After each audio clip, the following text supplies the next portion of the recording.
Now, as human beings, we are constantly making social decisions in our daily lives, and these social decisions that we make in our daily lives, they're ranging from simple interactions with people that we know, like acquaintances, to more complex decisions that have got like really significant consequences.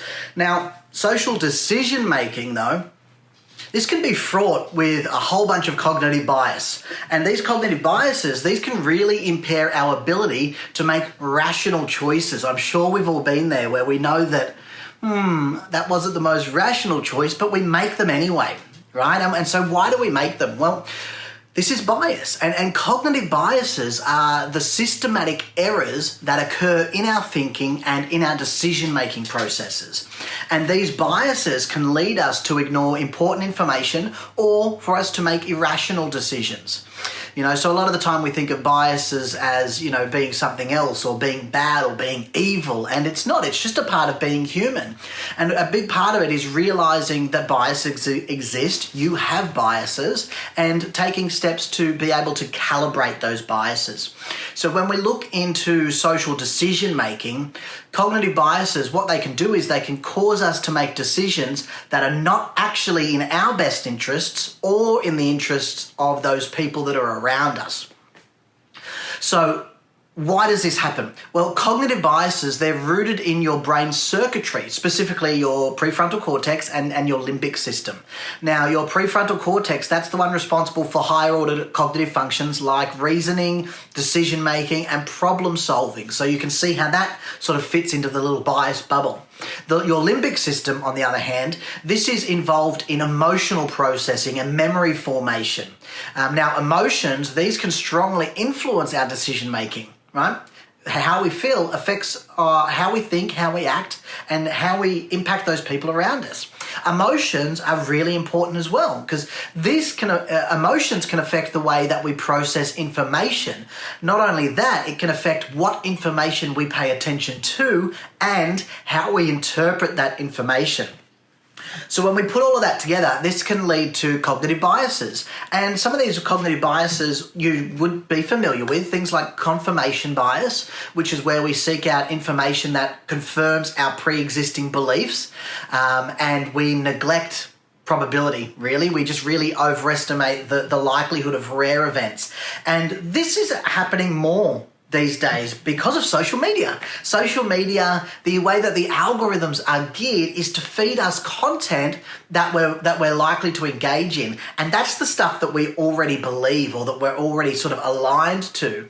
So there's a problem at the moment, and to be honest, I'm not sure how it's going to be fixed, where social media platforms are increasing a lot of biases and especially a lot of confirmation bias because they group you with the people that think like you, which sort of confirms more that you're right, but that might just be a tiny little section of the whole world. And that sort of really influences our context, our social context. And social context influences our decision making, right? So the presence of other people and the similar thoughts from other people, this can affect our behavior. And when this presence of other people affects our behavior, this leads to conformity or this leads to groupthink, right? So now, in addition to this, if that's not enough, our social environment, it can also affect our emotional state, which in turn, you guessed it, can influence our decision-making processes. So to overcome these cognitive biases in social decision-making, it's really important to be aware of the different types of biases that can occur. So this can include being aware of confirmation bias, neglect of probability, and also social influence. They're three big ones that you should be aware of. And if you take the steps to take the time to recognize these biases, you can actually reduce their impact on your decision-making process. And that's what we want to do. There's so much that exists and decisions that are made in our subconscious that it's about taking control of those conscious thoughts and being able to make what we would consider rational decisions, even in hindsight. So one way to overcome these cognitive biases in social decision-making is to increase your self-awareness. Now, by becoming more aware of our own biases, we're able to take steps to reduce how much they influence us, right? For example, we can actively seek out information. Say you've got one line of thought You can actively seek out information that contradicts your beliefs, right? So that's a really good thing. And we do this a lot when we research. We are told so much that you can't just read the good stuff. You can't just read the stuff that everybody else reads, and you can't just read the things that that go along with your thought process. This is all around critical thinking and getting all of the different sides of the dice so that we can actually make a more informed decision, right? And when we do this, we're able to think a little bit more rationally, but we want to really focus on overcoming those cognitive biases in those social in that social decision making by seeking out these diverse perspectives.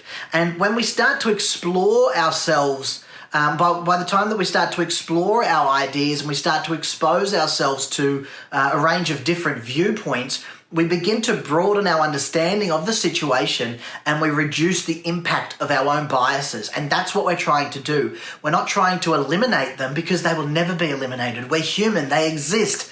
We just need to manage it in a way that is going to be better for everybody. And this can involve seeking out opinions from people with different backgrounds, or it can involve engaging in critical thinking exercises that challenge our assumptions. I do a lot of both. I like to have healthy debates with people. Me and Johnny, we don't agree on a lot of things, and we always discuss our different viewpoints. And the reason that we do that is we recognize the validity of both sides of the coin. And when we do that, we're able to come up with much more comprehensive solutions, and we're able to fill a lot more gaps, and we're able to connect with people a lot better as well.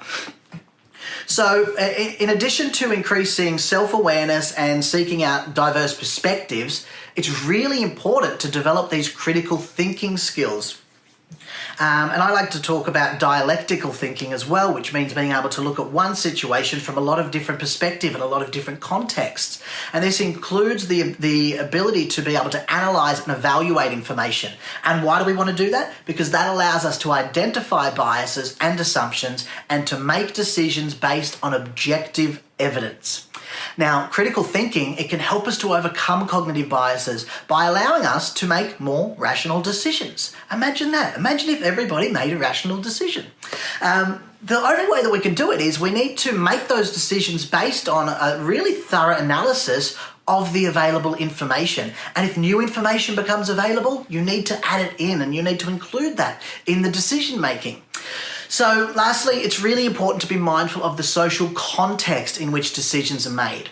Now, when you're aware of social influence, now you can take steps to reduce its impact on your decision-making process. And this involves things like questioning the opinions of others, respectfully and politely, and also seeking out alternative viewpoints. Or it can involve seeking out decision-making aids that help us make more objective decisions. Now, look, social decision-making, it's not easy, right? It's fraught with these cognitive biases that can impair our ability to make rational choices. This is why we need to educate ourselves and we need to increase our self-awareness and we need to seek out those diverse perspectives and we need to develop critical thinking skills and we need to be mindful of social influence so that we can overcome those biases and we can make more rational decisions. I mean, when you put it like that, it's easy, isn't it? It's tricky. There's a lot to think about, but like anything, it's a skill, and skills just require practice. We get better at the things that we practice. So if you practice managing your biases and making more rational decisions, you will get better at it. See you next time.